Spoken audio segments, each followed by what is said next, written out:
Bonjour et bienvenue sur Dimanche Mercato, les infos mercato du Paris Saint-Germain. Le Paris Saint-Germain est heureux d'annoncer l'arrivée dans son effectif de Yuri Berchiche. Le latéral gauche espagnol est désormais lié au club de la capitale jusqu'au 30 juin 2021. Transféré de la Real Sociedad, le natif de Zarautz, au Pays Basque espagnol, s'est imposé ces 3 dernières saisons comme l'un des défenseurs les plus compétitifs et les plus en vue de la Liga. Au début de sa carrière professionnelle, Yuri Berchiche a également développé son expérience lors d'un passage en Angleterre. Avec la Real Sociedad, il a participé activement au parcours qui a permis au club basque de décrocher la 6e place du championnat d'Espagne à l'issue de la saison 2016 à 2017. 35 matchs, 3 buts, 4 passes décisives. Je ressens beaucoup de joie et d'impatience à l'heure de rejoindre le Paris Saint-Germain, a réagi Yuri Berchiche après la signature de son contrat. Ce sera un honneur de porter le maillot de ce club devenu l'un des plus grands et les plus admirés d'Europe. Je suis convaincu de trouver ici un cadre idéal pour m'épanouir, pour continuer à progresser et pour gagner des titres. Tout le monde sait en Europe à quel point le Paris Saint-Germain est un club ambitieux. Au contact du groupe et du staff, je vais tout faire pour contribuer au rayonnement de mes nouvelles couleurs. Nous souhaitons la bienvenue à Yuri Berchiche, s'est réjoui Nasser Al-Khelaifi, le président du Paris Saint-Germain. Ces très bonnes performances en Espagne nous ont convaincus qu'il était un défenseur de caractère taillé pour le Paris Saint-Germain et ses ambitions. Sa personnalité combative est de celle qui compte beaucoup aux yeux de nos supporters. À la fois par son expérience et son envie très forte de réussir dans un grand club européen, Yuri va apporter beaucoup de qualité et de force à notre groupe. N'entrant visiblement pas dans les plans de Zinedine Zidane, James Rodriguez va quitter le Real Madrid durant ce mercato estival. Dans le viseur de Manchester United et de Chelsea FC, l'ailier colombien de 25 ans pourrait également débarquer au PSG. Et son arrivée pourrait même intervenir d'ici le mardi. James Rodriguez veut quitter le Real au plus vite. En effet, d'après les informations exclusives du quotidien espagnol AS, l'arrivée annoncée, mais pas encore confirmée de l'international espoir espagnol Danis Vallo en provenance du Betis Séville, n'aurait fait que renforcer les envies de départ de James Rodriguez. L'ancien milieu offensif de l'AS Monaco souhaiterait ainsi être fixé sur son sort dans les 48 heures à venir, afin de ne pas avoir à aller en stage de préparation avec le Real Madrid pour sa tournée nord-américaine.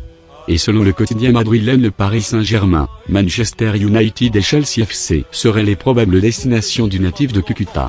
Du côté de la direction des Merengues, le président Florentino Pérez réclamerait une enveloppe de 70 millions d'euros pour délivrer un bon de sortie à l'international colombien, encore sous contrat jusqu'en 2020.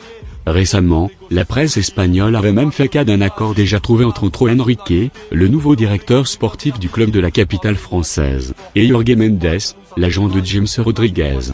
Affaire à suivre. Après avoir longtemps espéré Alexis Sanchez puis Kylian Mbappé, le Paris Saint-Germain pourrait se tourner vers une piste plus accessible, sur laquelle la concurrence est moins forte, Philippe Coutinho. Comme révélé par Téléfoot il y a une semaine, le PSG est bien chaud sur le dossier.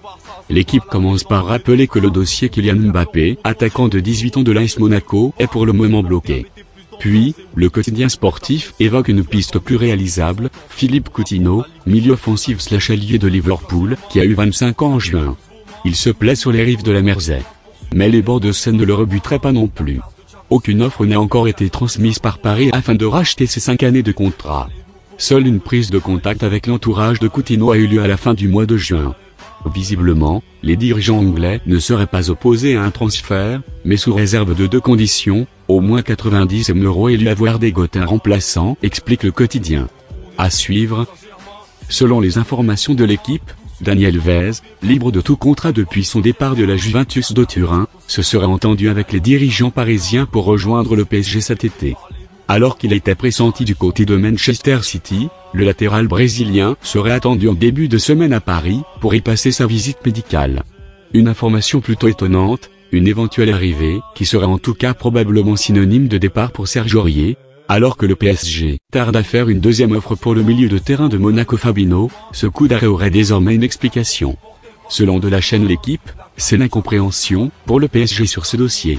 En effet, les dirigeants monégasques avaient fixé le prix de leur joueur à 45 millions d'euros et avaient accepté des offres, à ce prix, en provenance de la Juventus de Turin, Manchester United et Manchester City. Du coup, le PSG s'est aligné et a envoyé une première offre de ce montant, mais elle a été rejetée par le vice-président de l'ASM Vadim Vassiliov. Il a ainsi décidé de faire monter les enchères. Pour Paris, c'est finalement plus cher. Par conséquent, le PSG est actuellement à l'arrêt sur ce dossier et réfléchit à sa prochaine action, car une Emery veut Fabinho et en fait sa priorité pour renforcer son milieu de terrain. Le Brésilien qui s'est mis d'accord avec le PSG sur le terme d'un contrat s'entraîne normalement avec Monaco et a même disputé 45 minutes du premier match amical des Monégasques ce vendredi face à Saint-Pölten 0-3. Jean-Kévin Augustin, 20 ans, quitte officiellement le Paris Saint-Germain. L'attaquant international espoir s'est engagé pour 5 saisons avec le RB Leipzig, deuxième du dernier championnat allemand. Le PSG récupère un chèque de 13 millions d'euros selon Kicker. Merci d'avoir suivi Dimanche Mercato, on se retrouve la semaine prochaine. N'oubliez pas de vous abonner et de laisser un pouce bleu.